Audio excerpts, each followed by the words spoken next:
Welcome into the College Football Live studios with Brett McMurphy and Rod Gilmore. I'm Zubin Mehenti. You know, it's a shame Auburn and Alabama don't compare themselves to each other all the time. So we figured we might as well fill the void and do it for you. Obviously, last year's Kick Six, one of the greatest endings in the history of the sport. But the two teams have completely different complexions this year. That said, who deserves, Rod, to start the year ranked higher, Alabama or Auburn? Well, I think the key is starting the year. Right. And if you're talking about starting the year, I think you probably lean to Auburn because, you know, they've got a dynamic quarterback coming back, and Nick Marshall, so many great players coming back on that offense. They should be really, really effective. Struggled a little bit defensively.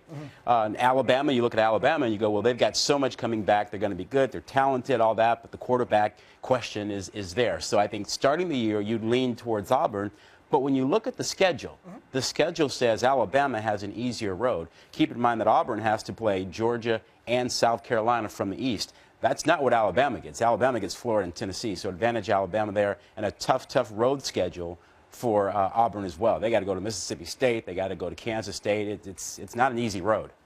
Sorry to disappoint you. I have a vote in the AP poll. I will have Alabama ahead of Auburn. I do think both schools will be in the top 5, possibly the top 4. The reason why I give Alabama the edge, Jake Coker. I know he hasn't played it down, but I talked to Jimbo Fisher. He thinks he's going to be very successful there. Our good buddy Tom Luganbill says Alabama has the best set of offensive skill players they've had in the last 20 years. And I think Auburn last year, they were very fortunate. 6 wins by 8 points or less. Yes, they won all those games.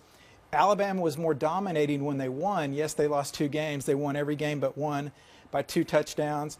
Finally, the motivation factor is there for Alabama. The last time Saban's teams lost 2 or more games, they won a national championship. Interesting.